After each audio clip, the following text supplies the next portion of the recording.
Boa tarde a todos. Que a paz de Jesus, nosso divino mestre e amigo, possa nos envolver a todos, que nos sintamos aqui acolhidos pelo seu amor, pela sua bondade, que sintamos a presença amiga dos benfeitores, que onde dois ou mais corações se reúnem para estudar sobre as palavras de vida eterna, sempre se fazem presentes em nome daquele que é a luz dos séculos, o nosso amigo maior.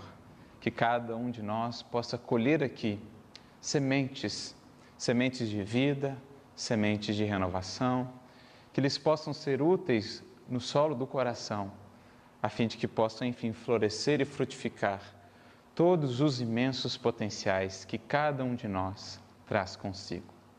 É com esse intuito que aqui nos irmanamos em torno desse ideal e hoje, especialmente, meditando um pouco mais sobre a vida dessa personalidade que nos é tão querida, que nos é tão cara e que nos legou um exemplo tão grandioso, tão importante do que seja de fato seguir ao Cristo, viver o Evangelho e semear o bem. Então que Ele, nosso querido professor, possa também nos inspirar, ajudando-nos a entender a dimensão do compromisso que cada um de nós assumiu com Jesus, com o Evangelho, a partir do momento em que nós nos filiamos às fileiras do Consolador. Sobretudo em tempos de transição, em tempos de turbulência e dificuldade, como é preciso recuperar aquele legítimo espírito cristão de serviço, de entrega, de dedicação. Por isso, mais do que rememorar a vida em si desses grandes exemplos, no caso hoje de Eurípides, buscamos nessas vidas a força para transformar as nossas também num hino de glorificação do bem, do amor e da verdade. Mais do que uma adoração improfícua, buscamos nós reafirmar o compromisso assumido a partir do quanto temos recebido desses que nos precederam. Me recordando aqui de uma página muito interessante do benfeitor Emmanuel, no livro Pão Nosso, capítulo 163, intitulada Agradecer, em que ele, em outras palavras, dirá que no círculo dos discípulos do Cristo ou do Evangelho, agradecer não será se utilizar de frases laudatórias ou bombásticas, exaltando a grandiosidade e a missão desses tarefeiros. Muito mais do que isso, no legítimo entendimento cristão, agradecer será tomar tudo o que recebemos e aplicar o melhor ao nosso alcance, honrando o esforço de todos esses que, com lágrimas, com suor e às vezes com sangue, nos pavimentaram os caminhos. E não é diferente com Eurípides. Nosso intuito aqui é beber dessa fonte que, no início do século XX, foi, na verdade, um espelho ou um portal nos transportando para o início do próprio cristianismo, a relembrar a vida e a força dos mártires cristãos. E como precisamos dessa força, dessa confiança e dessa esperança quando ruge a tempestade, quando as sombras parecem mais densas, é preciso que aprendamos, cada um de nós, que já estamos munidos do conhecimento do Evangelho, é preciso reajustemos o nosso olhar, a fim de que consigamos semear incansavelmente, sem nunca desesperançar. É preciso reajustar o nosso olhar, alargando a horizontes mais vastos e abraçando a perspectiva real de eternidade, que é a única que nos poderá sustentar nos momentos de maiores testemunhos. Porque é daí, dessa perspectiva, que os primeiros cristãos tiravam a sua força.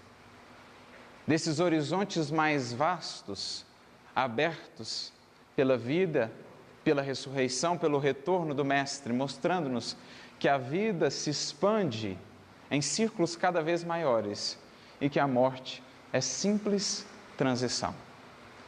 Então nós precisamos nos reajustar a esse novo patamar de entendimento, agora que adentramos, enfim, a era do Espírito, precisamos, enfim, viver de fato como espíritos, conscientes da nossa eternidade.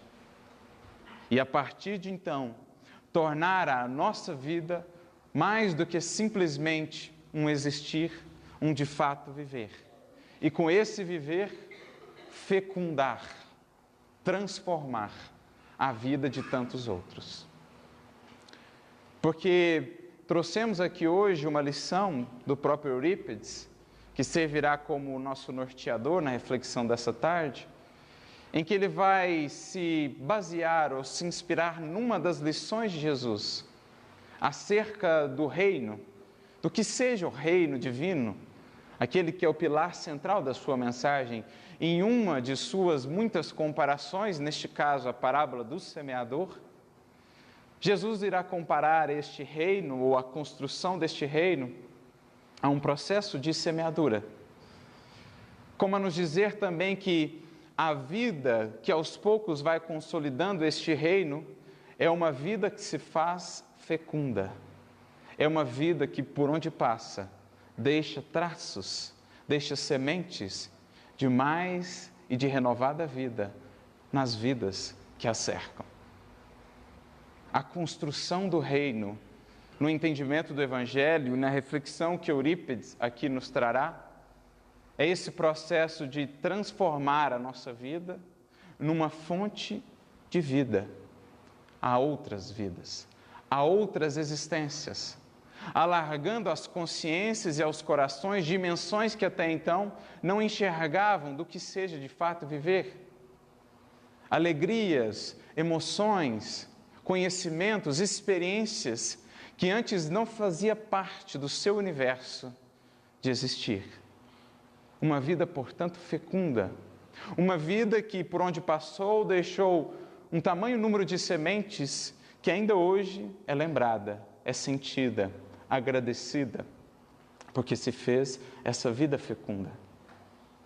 A construção do reino, nesse entendimento da parábola de Jesus, é perceber o quanto nós, todos os dias, somos enriquecidos com essa imensa possibilidade ou com imensas oportunidades de semear e aprender a utilizar o poder grandioso de cada pequenina semente. Entender o reino do Cristo é entender o poder grandioso de cada pequeno gesto, de cada pequena atitude no transcurso dos séculos. Isso é uma vida fecunda. Por isso Jesus compara tantas vezes o seu reino a uma minúscula semente, como a dizer que está ao alcance de todos, que é possível a todos e que todos podemos colaborar. E que o objetivo maior da nossa caminhada pela terra será transformar a nossa vida nessa sementeira constante, deixando por onde passarmos um rastro de novas perspectivas, de novas sementes, de novas flores e de novos frutos. Por isso essas vidas que de fato construíram ou edificaram esse reino em si, são ainda hoje tão lembradas, porque as suas sementes transformaram-se em árvores, que transformaram-se em outros frutos, em outras tantas sementes, e assim até o infinito, até a eternidade, nunca mais deixarão de produzir, como a nos convidar também a refletir no poder multiplicador, que não conseguimos mensurar, do bem. Do bem. Isso é o reino. Mas para que a gente consiga entender melhor esse reino e as oportunidades que temos em mãos, é preciso ampliar o nosso olhar. Ampliar o nosso olhar para que estejamos fortalecidos, para que estejamos dispostos ao trabalho ainda quando as circunstâncias nos parecerem as mais difíceis. E é essa força que nós precisamos buscar no exemplo desses que nos antecederam. Porque nunca desesperançaram, porque nunca desanimaram, e por isso suas vidas também floresceram, frutificaram, e os frutos, ainda hoje, os estamos saboreando. É essa a vida que almejamos. Me recordo do filme que assisti ainda mais uma vez ontem, acho que pela 6ª ou 7ª vez.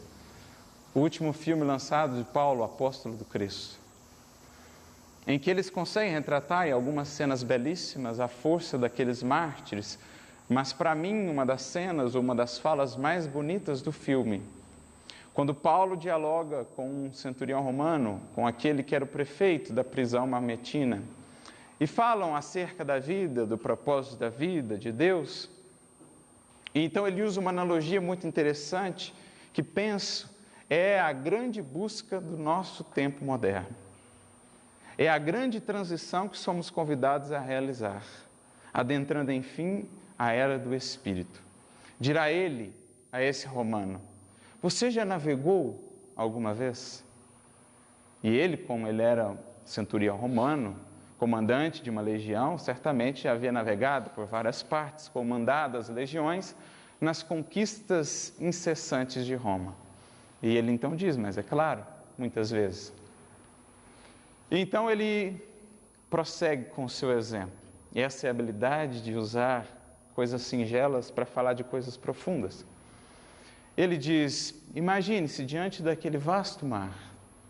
Você vai, desce a mão até o mar e pega um punhado de água em sua mão. Do momento em que você pegou esse punhado de água até o momento em que você leva a sua mão até você, essa água já começa a escorrer, correndo por entre os seus dedos, escapando de sua mão, por mais que a tente segurar, até o momento em que nenhuma água há mais ali. Pois bem, centurião, essa água é a vida dos homens.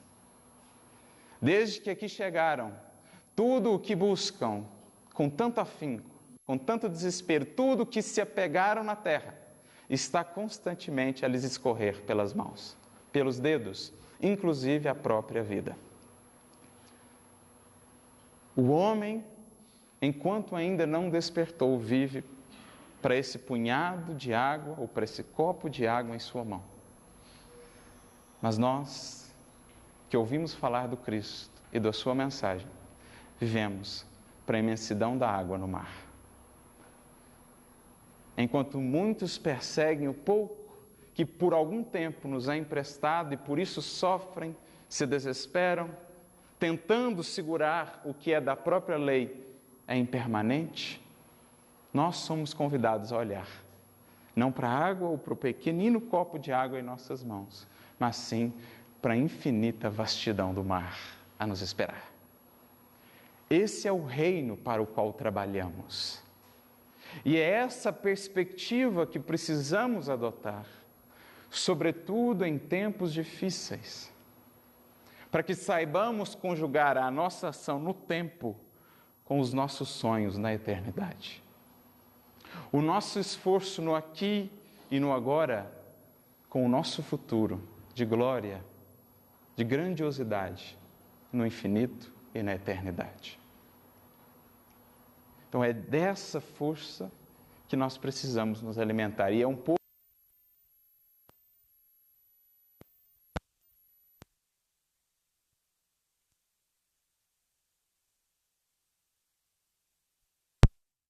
as mensagens dele na obra do Chico e do Valdo. A maioria de suas mensagens está em obras de parceria Chico e Valdo, e a maioria delas veio inclusive através do Valdo Vieira. E a mensagem que hoje escolhemos está no livro Ideal Espírita, capítulo 4, intitulada 100 por 1. Como falei, vai ele escolher no bojo da reflexão de Jesus da parábola do semeador as orientações que queríamos trazer acerca do bem que nos compete realizar, conhecedores do Evangelho que somos. Mas antes de adentrar propriamente dita na mensagem em si, gostaria de relembrar um pouco mais a importância ou a gravidade do nosso compromisso perante Deus. Me recordando aqui de uma questão muito conhecida do Livro dos Espíritos, a questão 642, quando Kardec perguntará aos benfeitores: para assegurar ou para agradar a Deus e assegurar a sua posição na vida futura, bastará que a criatura humana não pratique o mal? Uma pergunta interessante. Porque ela envolve, na verdade, a reflexão entre mal e bem. É possível adotar uma posição neutra? É possível não fazer o bem, não fazendo o mal? É possível fazer o bem só deixando de fazer o mal? Reflexões importantes. E a resposta dos Espíritos nos trará uma dimensão da responsabilidade que temos com o conhecimento já adquirido perante o bem. Perante a construção, ou a sementeira deste bem na construção deste reino. Os Espíritos dirão, não. Cumpre-lhe fazer o bem no limite de suas forças, pois responderá por todo mal que haja nascido do bem que não soube ou não quis praticar. Uma fala forte, uma fala que, e isso é muito comum no Espiritismo, realça a nossa responsabilidade, que por vezes achamos incômoda, achamos um fardo. Muitos não conseguem lidar com a responsabilidade, mas é preciso, já é o momento de entendermos que onde não há responsabilidade, não é possível exista verdadeira liberdade. Não há conquista de si mesmo, não há ganho de autonomia distante do exercício ou do processo de lidar com a nossa responsabilidade. E é mais ou menos isso que está representado nessa resposta. Mas o mais interessante que eu gostaria de realçar é algo acerca dos bastidores desta questão. Porque Humberto de Campos, irmão X, vai nos trazer um relato muito interessante que está no livro Cartas e Crônicas, capítulo 7, intitulado Consciência Espírita. E ele vai nos falar dos bastidores desta questão, como Kardec a elaborou, por que ele a elaborou, como ela está grafada no Livro dos Espíritos. E esse texto foi uma resposta que o irmão X trouxe a um amigo que havia perguntado a ele, através do Chico, o porquê de muitos relatos de espíritas desencarnados em condições muito complicadas no mundo espiritual, em condições de muito sofrimento, de muitas dores. O que já faz aí uma conexão com o trabalho do próprio Eurípides, que no mundo espiritual, através do seu hospital que lá fundou, tem se dedicado a acolher muitos de nós, os espíritas, que lá não chegamos nas melhores condições. Então esse amigo, que não sabemos quem é, ficou impressionado. Mas por que tantos espíritas, com conhecimento que detinham, sabendo da realidade espiritual, ao voltarem através da psicografia para falarem a sua realidade no mundo espiritual, voltavam falando que estavam em condições muito dolorosas? Então ele fica curioso, fica intrigado com isso, e faz essa pergunta que Humberto de Campos, irmão X, responde através dessa mensagem no livro Cartas e Crônicas, capítulo 7. E para responder essa pergunta, ele remete-nos a esse acontecimento que precedeu a elaboração dessa questão do Livro dos Espíritos. Conta-nos ele que certa noite Kardec foi dormir bastante impressionado com o relato que havia livre de um sonho de Lutero. Conta-se que Lutero teve um sonho, que ele foi levado e se viu diante da entrada do céu, das portas dos tabernáculos eternos. E ali ele perguntava quem estava lá, se estavam lá os protestantes, se estavam lá os budistas, se estavam lá os católicos. E o mensageiro dizia, não estão aqui os protestantes, não estão aqui os budistas, não estão. Estará, portanto, o céu desabitado? E então o benfeitor lhe responde, estarão aqui, para além de todos os rótulos, aqueles que ajudaram os desamparados, acolheram os sofredores, e etc. Ele vai listando, independentemente do rótulo ou do aspecto exterior. Conta-se então que Lutero pede que voltasse logo à carne, porque precisaria fazer uma contra-reforma dentro da reforma. Precisaria ajustar algumas coisas no seu entendimento do que seria salvação, de que seria esse passaporte ou essa chave de acesso de fato ao céu. Muito mais do que um aspecto exterior, muito mais do que uma simples confissão de adesão ao Cristo como nosso Salvador, algo que nos levasse à ação, ao movimento transformador de vidas. Estou impressionado com o sonho de Lutero. Kardec foi dormir, e então viu-se também ele numa espécie de desdobramento. Logo percebeu ao seu lado um emissário celestial, que o levou agora não às portas do céu, mas o levou às regiões de sofrimento do mundo espiritual. Kardec viu então regiões com nevoeiros, regiões lamacentas, e percebia que ali estavam muitos seres extremamente sofredores. Os seus gritos, as suas dores lhe chegavam ao coração, ferindo-o profundamente. Então, tentando entender o que se passava, ele volta ao seu emissário e pergunta: mas quem serão esses? Quem serão estes seres que estão nesses locais de dor? Serão eles os crucificadores do Cristo?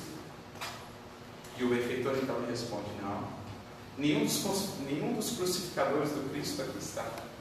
A maioria deles não tinha qualquer conhecimento de espiritualidade. Já foram amparados pelo alto em reencarnações reparadoras e não mais estão aqui. Passando adiante, tentando entender, pergunta ele: estarão aqui então, porventura, os imperadores de Roma? Calígula, Nero, quem sabe?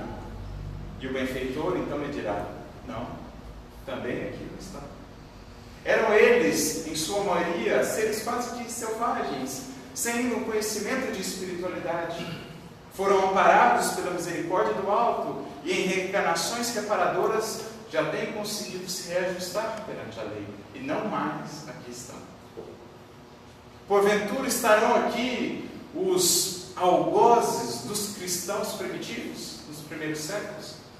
Serão eles estes seres sofredores?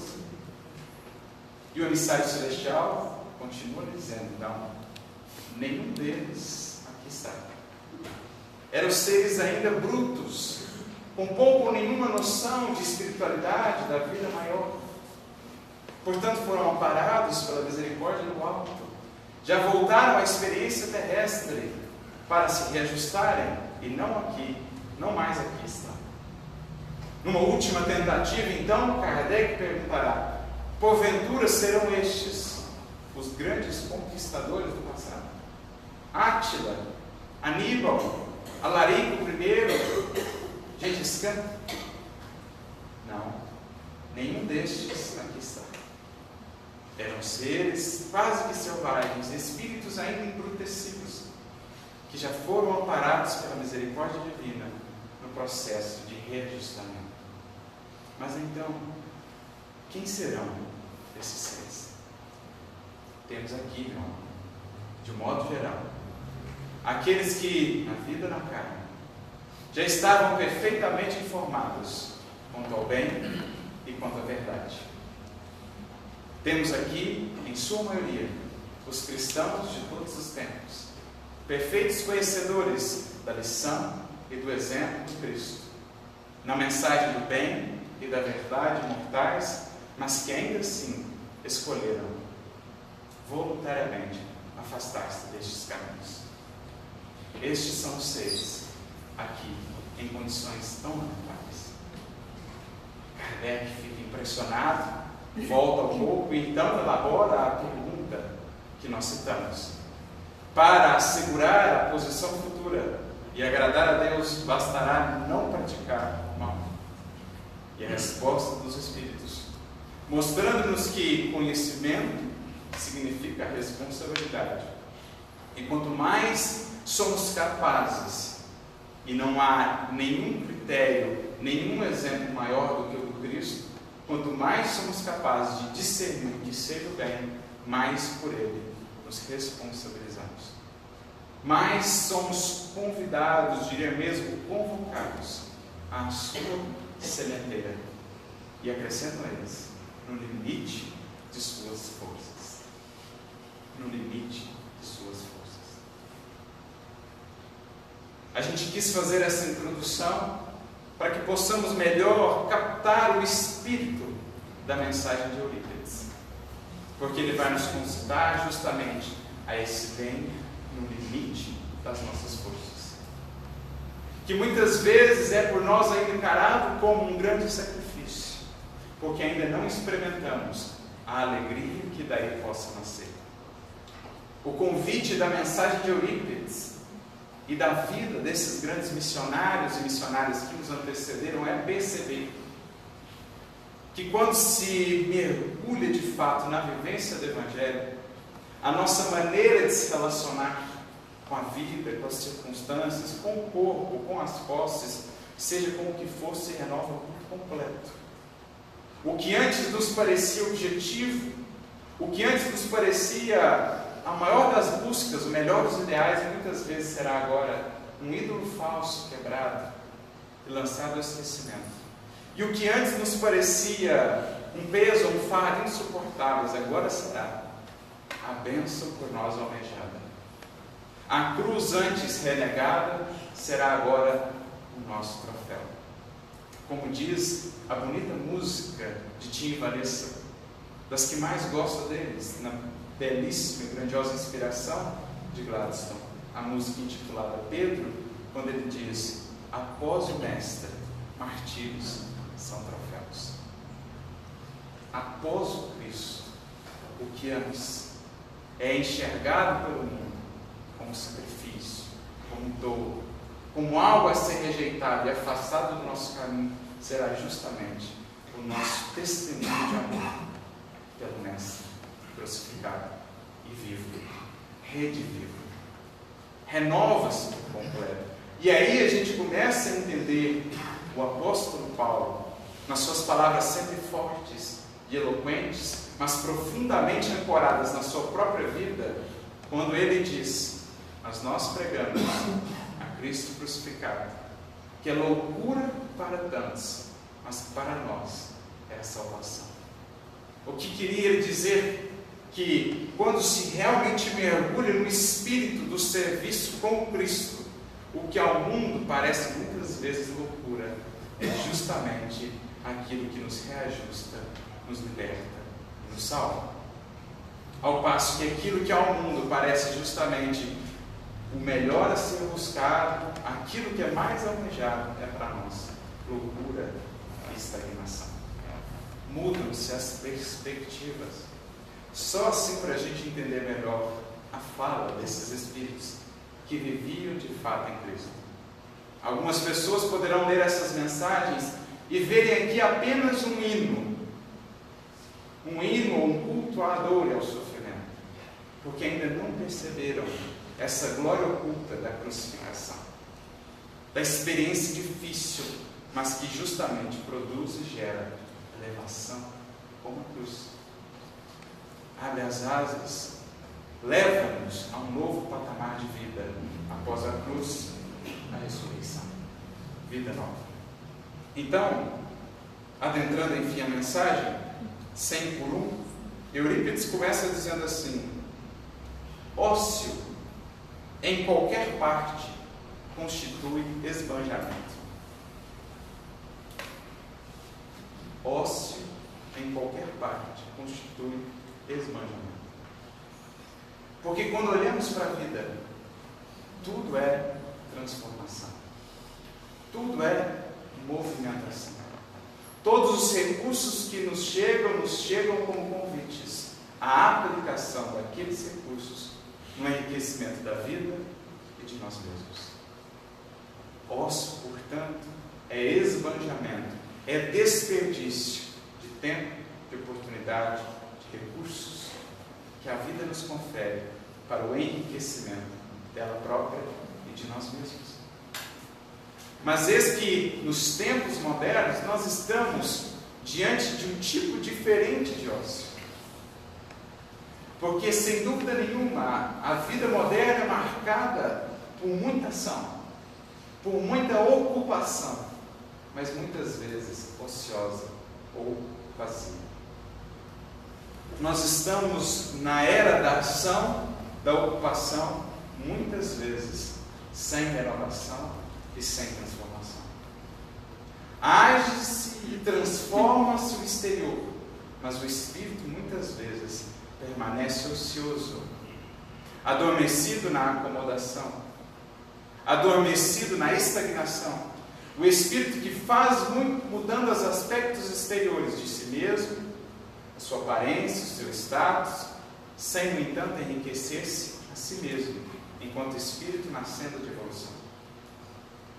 E aí me recordo da fala do sábio, do filósofo, quando diz: muito cuidado com o vazio de vidas muito ocupadas. E é desse ócio que nós precisamos, ou para esse ócio que precisamos estar atentos. Até mesmo em nossa seara espírita, quando assumimos um sem número de compromissos, mas não estamos dispostos de fato à renovação e à transformação a partir dessa experiência no trabalho com Cristo. Estamos às vezes há muitos anos trabalhando em determinada atividade, sem nos enriquecermos pouco ou quase nada com ela. Continuamos tão impacientes como no começo. Continuamos tão inquietos quanto no começo, tão desesperançados quanto no começo. E ficamos então nos perguntar: o que o trabalho tem feito por nós, em termos de transformação? Se apesar de todo o trabalho que temos feito, ainda estamos cansados, desanimados, desesperançados, que tipo de ação tem sido a nossa? Porque essa é a diferenciação que é preciso aqui fazer, e que Emmanuel também fará no livro Pensamento e Vida, capítulo 7, intitulado Trabalho, em que ele vai dizer: há o trabalho-ação e há o trabalho-serviço. O trabalho-ação transforma o ambiente, mas só o trabalho-serviço transforma o indivíduo. E nós estamos repletos de trabalho-ação, mãos agindo, boca falando, pés caminhando, mas muitas vezes coração estacionado. Porque não queremos aprender a perdoar, a sermos mais fraternos, menos melindrosos, mais comprometidos, mais humildes, menos nós e mais Jesus no trabalho. Isso é o que diferencia trabalho-ação de trabalho-serviço.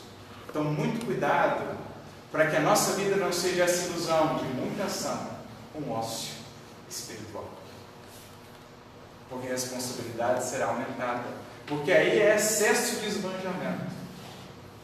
Porque tivemos a oportunidade em mãos, mas não soubemos cultivá-la. E há um livro cuja história resume-se a isso. Voltei para lhes dizer: trabalhei muito, mas não trabalhei em mim mesmo. Cuidado para que a nossa vida não seja esse ócio espiritual, travestido, encoberto pelo excesso de ação. Tudo vibra em perpétua movimentação, sem vácuo ou inércia na substância das coisas. Hoje a própria ciência já nos poderá dizer: o que antes achávamos estático, hoje sabemos ser pura vibração. O próprio átomo, antes considerado algo indivisível, estático, hoje sabemos ser pura vibração. Não sabemos sequer definir muito bem o que seja o elétron, mas sabemos ser energia, onda, partícula, vibração. A própria matéria, que aos nossos olhos e sentidos parece estática, se descermos ao micro, veremos, é sempre movimentação. Tudo na vida vibra em constante e perene renovação. Isso no que diz respeito à própria matéria, que não dirá em termos espirituais. É o que então ele vem acrescentar: o corpo humano e o corpo espiritual são construções divinas a se estruturarem sobre forças que se combinam e trabalham constantemente em dinamismo santificante. Tanto o corpo físico quanto o corpo espiritual nada mais são do que, na verdade, uma combinação de forças que se combinam, que se conjugam num dinamismo santificante. O nosso corpo espiritual, o nosso corpo físico, para mantê-lo, precisamos constantemente estar alimentando, higienizando, cultivando, exercitando, a fim de que possa permanecer funcional. Pensemos, deixemos de usar um braço por um mês, amarremos o braço ao corpo e deixemos de utilizá-lo. O que é que acontece? Você perde a função. Ou seja, a função é mantida pela ação. A função é preservada pela movimentação. Só permanece vivo na criação o que é útil, o que está produzindo, o que está florescendo. Isso quando pensamos na matéria, que dirá em termos espirituais. Qual não será o dinamismo que precisamos dar ao nosso espírito para que possa de fato se iluminar, se desenvolver, se expressar na grandiosidade que tem, a luz que possa gerar, que foi o grande drama de irmão Jacó no livro. Como descobrir a fonte daquela luz que devia brilhar nos outros? Foi descobri-la na ação santificante do bem. Assim, nosso corpo físico, nosso corpo espiritual. Sejamos, por nossa vez, peças atuantes do Evangelho vivo, demonstrando que o serviço é condição de saúde eterna. Somos convidados a sermos peças atuantes do Evangelho vivo. Por isso que o Espiritismo é chamado Evangelho redivivo, porque deixou ele os mosteiros, deixou ele a morte, a frieza e a dureza da letra, para se fazer vivo na vida de cada um de nós. Porque essa sempre foi a proposta central da mensagem do Cristo. Tanto era assim que a comunidade dos seus seguidores, em grego, era chamada de eclesia. Paulo usa isso muitas vezes em suas cartas. Palavra que foi traduzida para o português por igreja. Mas, no contexto do Evangelho, representa ela a comunidade dos seguidores de Jesus. Eclesia. Mas olha que interessante. Eclesia, do grego, é uma junção de duas palavras, a preposição ek e klesia, que deriva do verbo grego chamar. E a preposição ek é a preposição próxima nossa do português, ex, exteriorizar, aquilo que vai para fora. Então, eclesia, traduzindo literalmente, é os que são chamados para fora. A comunidade dos seguidores de Jesus são aqueles que são chamados para fora de si mesmos, para fora da acomodação, para fora da zona de conforto, para fora da casa espírita, para lá fora serem as peças atuantes do Evangelho vivo. Por isso, Herculano Pires diz assim, no seu livro Centro Espírita: o centro espírita nasceu das sandálias de Jesus. Eclesia, sair, agir. A comunidade dos seguidores do Cristo não é uma comunidade daqueles que ficam parados apenas num culto improfícuo, numa adoração exterior. É aqueles que, alimentando-se da palavra do alto, da palavra do nosso Mestre, saímos para o exterior, para fora de nós mesmos, da caverna do nosso orgulho, do nosso egoísmo, das nossas ilusões e acomodações, para servir. É a comunidade daqueles que entenderam que essa é a garantia do viver, essa é a garantia da saúde. Nas palavras de Eurípides, o serviço é a garantia da saúde eterna. Como renovaria-se por completo o nosso entendimento do que seja saúde? Os nossos problemas com as enfermidades, se melhor entendêssemos a necessidade de conceber saúde nessa dimensão espiritual, nessa dimensão de ação, do amor e do bem. Eu me recordo de Emmanuel, no livro Emmanuel, seu primeiro livro psicografado, capítulo 23, intitulado A Saúde Humana. E Emmanuel vai dizer assim: o estado precário da saúde dos homens, nos dias que passam, decorre de um longo processo de abusos individuais e coletivos das criaturas terrestres, afastadas da lei justa e sábia da natureza. Ou seja, os nossos problemas de saúde não são as enfermidades que aí estão. É algo mais abaixo delas. Porque elas só têm essa ascendência porque a nossa saúde real não está olhada nem sequer tratada. É o que ele diz também nessa parte. A saúde humana nunca será o produto ou resultado de comprimidos, de alimentação especial, de soros ou de anestésicos. Isso são apenas auxiliares. É preciso que o ser humano volte o seu olhar para os processos naturais de terapêutica, em si mesmo, na sua personalidade, no seu ambiente. Processos de equilíbrio psíquico natural e preventivo. E então ele acrescenta: a medicina do futuro será eminentemente espiritual. Posição difícil de ser alcançada hoje pela febre maldita do ouro, mas que chegará o momento em que os apóstolos dessa renovação não tardarão a chegar na humanidade, marcando um novo ciclo evolutivo para a humanidade. Veja que entendimento de saúde muito mais vasto e abrangente. E a chave aqui está.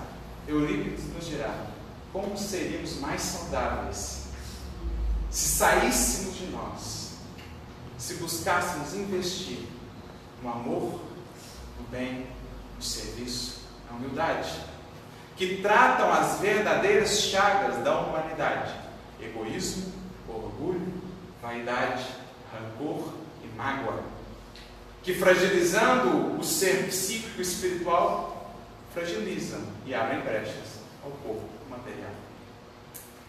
Essa é a saúde para a qual precisamos despertar, que estará relacionada, enfim, com o nosso espírito, com o que nós somos, não simplesmente com a vestimenta, porque muitas vezes ainda acreditamos, ou ainda entendemos saúde como bem-estar do corpo. Quando saúde será a perfeita harmonia da alma, uma definição também de humano.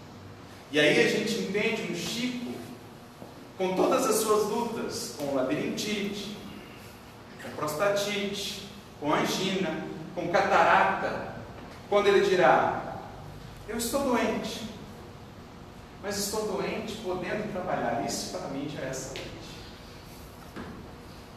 Eu estou doente, mas estou são. Se alguém puder me entender. Porque saúde, para ele, era a oportunidade de, mesmo com as limitações e lutas do corpo, servir e trabalhar. Quantos adoecimentos não nascerão das mágoas e dos rancores cultivados no ócio do espírito, que deixou de avançar, que se prendeu ao passado e deixou de caminhar? Quantos nascimentos ou quantos adoecimentos não nascerão do egoísmo, do orgulho cultivados, que cristalizam o espírito na ilusão?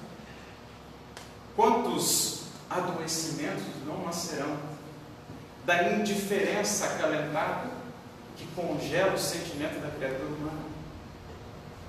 Tudo isso poderia ser facilmente vencido se saíssemos de nós em busca do serviço. Por isso diz ele, reforçando mais uma vez: o serviço é condição de saúde eterna. Insculpe por onde passes o rastro luminoso do entendimento. Edifica o bem, seja escutando o riso dos felizes, ou assinalando o soluço dos companheiros desditosos, criando rendimento nos tesouros imperecíveis da alma. Seja multiplicando as alegrias dos que já estão felizes, seja amparando e trazendo alegria aos que ainda não a têm. Segue servindo e multiplicando os rendimentos dos tesouros imperecíveis da alma. Porque aqui eu me recordo de uma outra fala muito bonita do Emmanuel. Está no livro Amanhece, capítulo 11, que ele fala também sobre servir.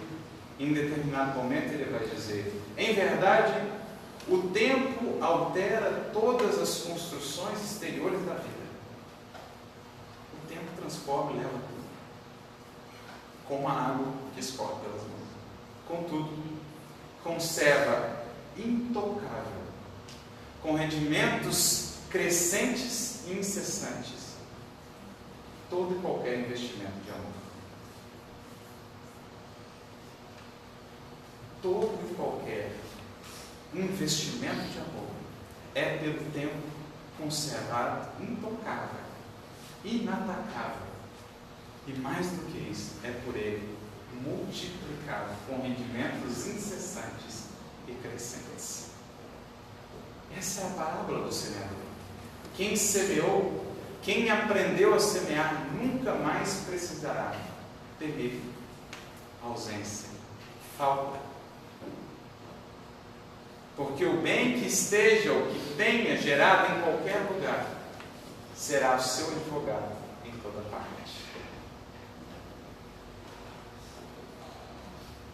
É por isso que esses espíritos seguem transformando a tantas vidas, porque juntaram às suas tantas vidas que hoje tem um exército disposto a lhes auxiliar. Semearam, ajudaram a tantos e hoje tem tantos amigos que nunca lhes faltará recursos para edificar, para construir. É isso que Jesus quer dizer com uma das parábolas mais incompreendidas do Evangelho, quando ele diz assim: granjeai amigos com as riquezas da injustiça, para que depois eles lhes recebam nos tabernáculos eternos. Porque justos nós não somos, mas com as riquezas da nossa imperfeição a gente já pode granjear amigos. E quem granjeia amigos amontoa amor. E quem amontoa amor acumula poder. Sementes de multiplicação, de retorno incessantes. É isso que ele está dizendo. Ampara e ajuda a todos, desde a criança desvalida, necessitada de arrimo e luz para o coração, até o peregrino sem teto, hóspede errante das árvores do caminho. E agora ele vem falar para a gente quais são as medalhas que devemos aguardar, quais são as recompensas. E aqui eu me lembro de uma das mensagens mais bonitas de Evangelho segundo o Espiritismo. Lá no capítulo 20, os trabalhadores da última hora, uma mensagem do próprio Espírito de Verdade, intitulada Os Obreiros do Senhor, em que ele vai dizer assim: e aqueles que forem muito bem nos seus postos, aqueles que mantiverem-se fiéis em seus postos de trabalho, receberão como recompensa. Aí o que a gente espera? Descanso, reconhecimento. E a resposta do Espírito de Verdade é: os postos mais difíceis ainda. Sabe qual é a recompensa do trabalho cristão? Quanto mais difícil ele for, mais fiel você for, um trabalho mais difícil ainda. Não faz sentido? Nessa perspectiva que a gente trouxe aqui da cruz, tudo que a gente falou no início, não faz sentido? Porque para onde a gente está caminhando? Para o alto ou para baixo? Se a gente está caminhando para o alto, tentando seguir os passos daquele que nos conquistou o coração, o que deveremos esperar? Senão aproximarmos, ainda que um passinho que seja, um pouco mais dele. E aproximarmos um pouco mais dele representará sempre um pouco mais de entrega, um pouco mais de sacrifício, um pouco mais de dedicação. Então ele diz: conserva por medalhas de mérito os calos nas mãos que abençoam o servir. Então nosso presente, nossa medalha, são os calos. Como as medalhas de Paulo eram as suas cicatrizes. Paulo não tinha coroa diante dele. sua coroa eram os cabelos encanecidos em 30 anos de trabalho ininterrupto com o Senhor. E aquela coroa para ele valia muito mais do que todo o tesouro de Leão. Então, o tesouro de Paulo eram aqueles cavos nas mãos. Mãos que, num tear simples e rústico, conquistaram o próprio pão para não ser pesado para ninguém. Mãos que passaram por 3 naufrágios, 3 vezes apanhando com varas, 5 vezes 39 chibatadas, 1 vez apedrejado. Tudo aquilo ele tomava como tesouros. A fadiga nos músculos que auxiliam com entusiasmo. Bendito cansaço quando se trabalha bem. Não há cansaço nenhum. O músculo cansado, mas a consciência absolutamente tranquila. É esse o descanso que Jesus promete ao seu seguidor. Quando ele diz: vinde a mim todos vós que estáis cansados e sobrecarregados, não é do repouso do mundo que ele nos fala. É antes do descanso da alma, que cansado o corpo no trabalho do bom servidor, a alma repousa tranquila e serena na consciência edificada no bem. É a alma que descobriu que o trabalho no bem é sempre revigorador. Eu me recordo de uma fala de Emmanuel, no livro Vinha de Luz, capítulo 82, intitulado 100 Desfalecimentos, em que ele comenta o versículo de Paulo aos Gálatas, capítulo 6, versículo 9. E não nos cansemos de fazer o bem, porque ao seu tempo ceifaremos, se não tivermos desistido. E ele diz assim: o exercício do amor verdadeiro não pode cansar o coração. Se está cansando o coração, o corpo é uma coisa, o corpo pode cansar, mas esse descansa rápido, uma noite de bom sono, outro dia ele está pronto. Mas o coração não pode cansar, porque se está cansando alguma coisa, ainda é preciso mudar. O exercício do amor verdadeiro não pode cansar o coração. O mal extenua o espírito, o bem revigora sempre. Então, se apesar do trabalho, apesar da ação, ainda estamos cansados, desanimados, abatidos, desesperançados, é que no trabalho há muito ainda de nós e pouco do Cristo. Há muito ainda de expectativa e pouco de renúncia. Há muito ainda de egoísmo e pouco de desinteresse. Porque essa é a verdadeira virtude a buscar. E essa revigora sempre. O amor desinteressado, a caridade mais desinteressada, que é a virtude maior, como está no Livro dos Espíritos, questão 893.